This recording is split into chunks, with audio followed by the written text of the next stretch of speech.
The Hope Institute Learning Center in Springfield was one of the few, if not the only school in central Illinois that remained open today despite the freezing temperatures. In fact, the school's principal says they haven't canceled school once in 5 years. Folks got all decked out for last night's 4th annual Style of Hope fashion show.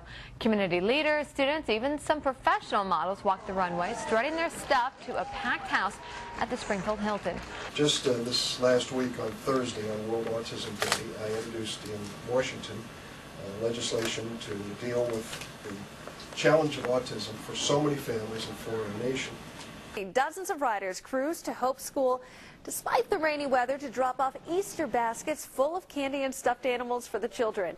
Well, the Springfield School Board voted at their last meeting to expand what is known as the Lakeshore Program, where District 186 students attend class at the Hope School facility. Now, twice as many 186 students will be able to benefit from Hope School services.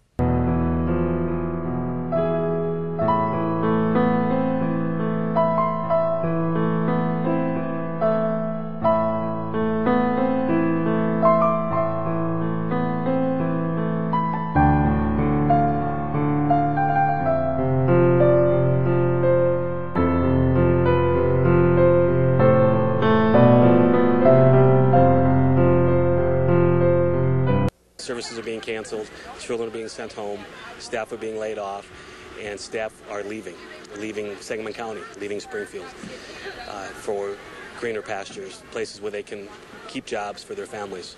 So what may be a political game to get a tax increase is having devastating consequences on people with disabilities, on the elderly, and on the staff who support them.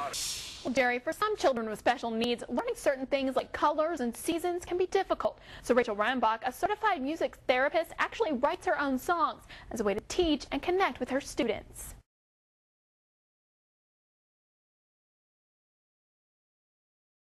And I'm thrilled and excited to see all of you here today and to welcome you to the first day of school. All right.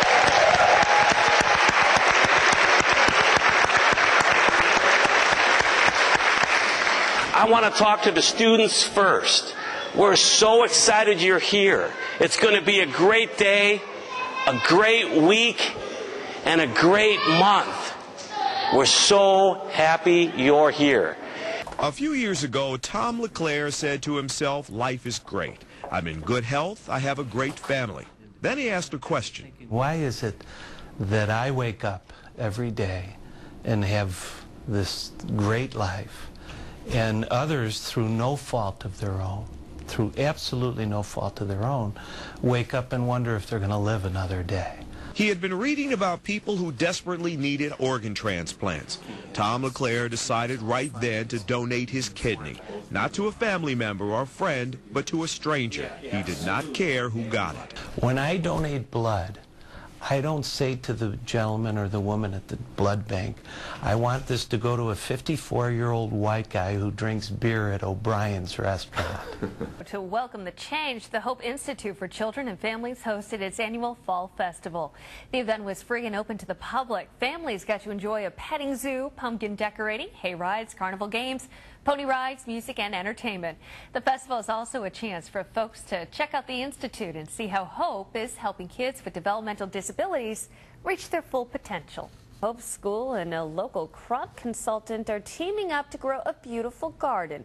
William Becker has been sharing his expertise with the students over the summer and says it's been a win-win. Becker says he was looking for a place to raise his heirloom tomatoes, and the school was looking to build a garden. So now, after working out a few kinks, the vegetables are growing and the students are learning.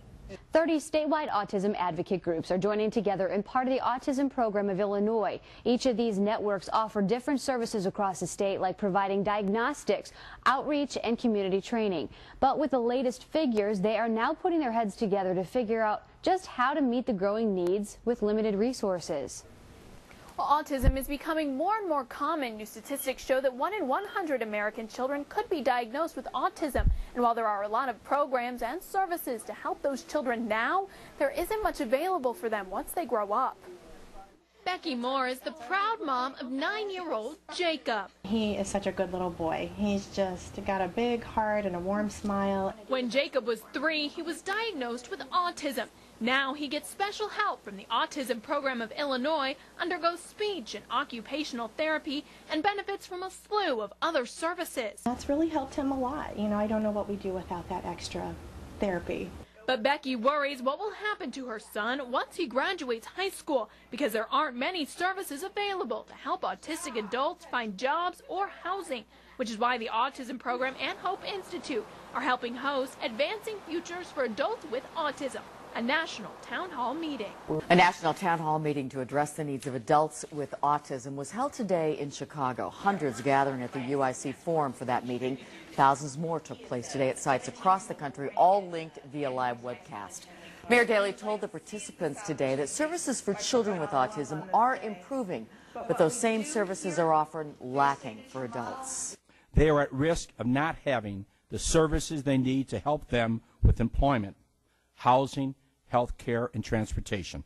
Well, community leaders and business professionals donned their best outfits last night for a reception honoring their hard work throughout the year. The inaugural reception dinner for Ambassadors of Hope was held at the Governor's Mansion. It was a chance to honor the men who give their time and money to the kids at the Hope Institute here in Springfield. The Hope Institute is about to make some major changes to the way it houses its residents. And those changes will bring in $3 million federal dollars to the state. Hope is in the process of purchasing 3 group homes in the Springfield area, bringing their total to 13. They are also updating their on-campus facilities and decreasing the number of children who live in each unit. A spokesperson for the Hope Institute says they decided to invest more in their residential services so the state qualifies for additional Medicaid reimbursements.